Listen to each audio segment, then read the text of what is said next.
Her father pushed the envelope across the table like it was some kind of charity gesture. "We think it's best for everyone," he said with a tight smile. "You've had your fun. But our daughter deserves someone who can keep up." I didn't touch it.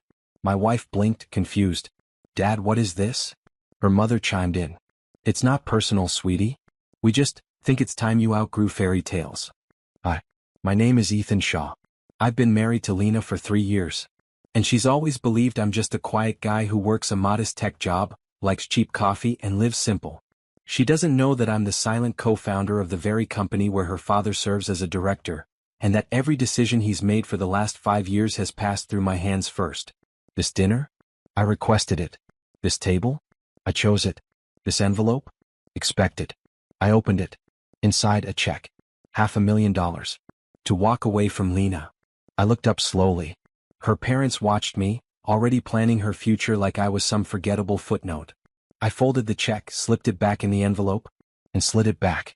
Unopened. Lena stared at me, then at her parents. "What the hell is this?" Her father didn't blink. "Security, sweetheart. This man, he's not your future. He's a phase." My wife looked like she'd been slapped. I remained quiet. I wanted to see their full colors. No filter, no restraint. And tonight they showed them. "Take the check," her mother said, turning to me. "Start over. We'll even help you relocate." I let out a quiet breath. Almost a laugh. "Do you think I married Lena for money?" I asked. Her father leaned forward. "I think people like you, who don't come from much, always find their way to women like my daughter." "People like me." I smiled. Then turned to Lena. "I didn't want to tell you like this," I said gently. "I never cared about impressing them. I only ever wanted you to love me for me." "What are you talking about?" she asked. I pulled a business card from my coat and slid it across the table.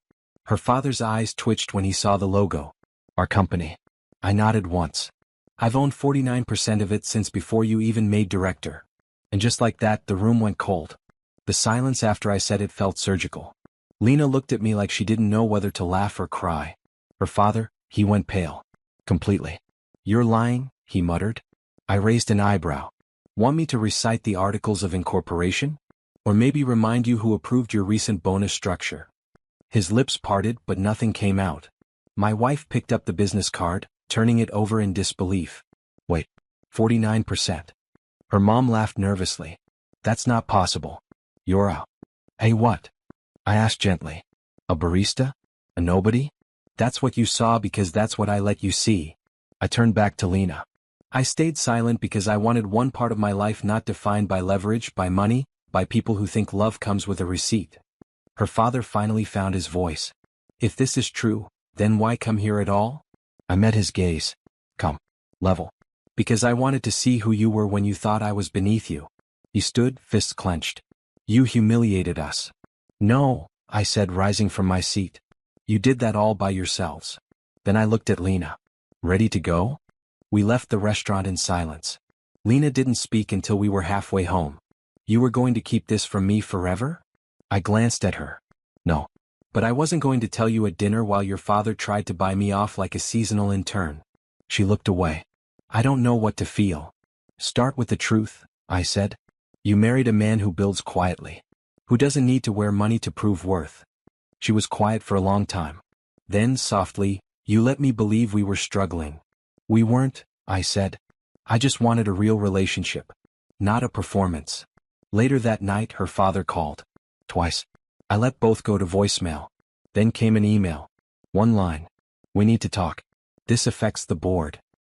There it was. He'd finally connected the dots. Because I didn't just co-own the company. I held the patent on the software that made their recent billion-dollar valuation possible. And unlike his inflated titles, my name was actually on the paperwork. They tried to erase me with a check. Now they were learning. Power doesn't always look loud until it speaks. The next board meeting was scheduled for Thursday. I didn't RSVP. Instead, I showed up early, not in a suit, but in the same gray sweater they'd always mocked when I picked Lena up from events. I wanted them to recognize me. Not as a stranger, but as the man they tried to dismiss. The moment I stepped into the glass conference room, silence hit like a pressure drop. Her father sat at the head of the table, already pale. Two directors whispered. One man from legal looked like he'd swallowed bad shrimp. I took the empty seat at the far end. They waited for me to speak. I didn't. Instead, I opened my leather folder and placed a single page in front of me, the original founder agreement. Signed by me. Co-signed by the original investors. The document that proved not only my 49% stake, but the veto rights clause her father had forgotten about. The meeting began. I let them go through the motions. Then, right as the vote began on a major acquisition, one her father had already promised shareholders, I calmly raised my hand. Vetoed. The room stopped. I leaned back. Shall we talk now? Her father's voice was tight. Ethan, this acquisition is strategic. We've already announced. You announced it, I corrected. Without consulting a co-founder. Without a board vote. And definitely without checking clause 17.3. The legal advisor shifted uncomfortably. He knew I was right.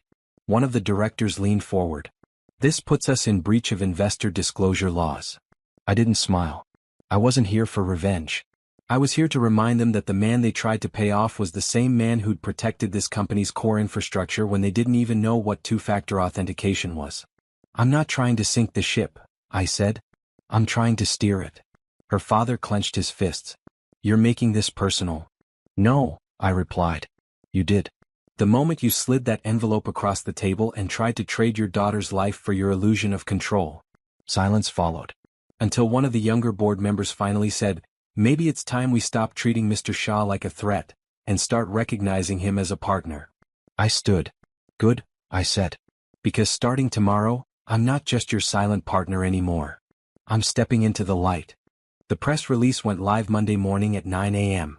Ethan Shaw named co-CEO of Linhart Global after strategic board restructure. Within minutes, texts rolled in. Former colleagues. Old college friends. Even two of Lena's cousins who once joked I married up. The story hit differently now. I wasn't just the husband. I was the man steering the company they all thought I had no place in. I walked into headquarters without a badge. The receptionist stood when she saw me. In the executive elevator, her father was already there. Alone. We didn't speak for 5 floors. Then he said, you think you've won. I looked straight ahead. This was never a game. He scoffed. You humiliated me. I turned to him calm. No. You did that the moment you confused quiet for weakness. The elevator opened. I stepped out first. That day I made 2 major changes. First, I rehired the junior developer team he laid off last quarter for budget optics. Second, I reassigned him to a non-voting advisory role, still paid, still present, but no longer in the room when real decisions happened. He didn't argue. Because he knew. The man he dismissed at dinner was now the one signing off on his parking spot. Lena met me on the rooftop that evening, the same one where we first talked about dreams bigger than rent and ramen. She leaned against the railing, looking out at the skyline. You really never planned to tell me? She asked softly. I stood beside her. Not until I knew for sure you loved me for the man, not the name. She nodded slowly. And now? Now the name is mine. But the reason it means anything is still you. She reached into her coat, pulled out the envelope from that dinner, creased, still sealed. I never opened it, she said. Didn't need to. I took it, looked down at the offer her parents had written to erase me. Then I tore it in half. Not for drama. But because it never mattered. I'm sorry they saw you that way, she whispered. I looked at her. They only saw what I let them. She smiled. Still the quiet one. I shook my head. Not anymore. Behind us, the lights of our company glowed across the high-rise glass. No longer just his. No longer hidden. I didn't need to shout to arrive. I just waited until the silence was mine to break.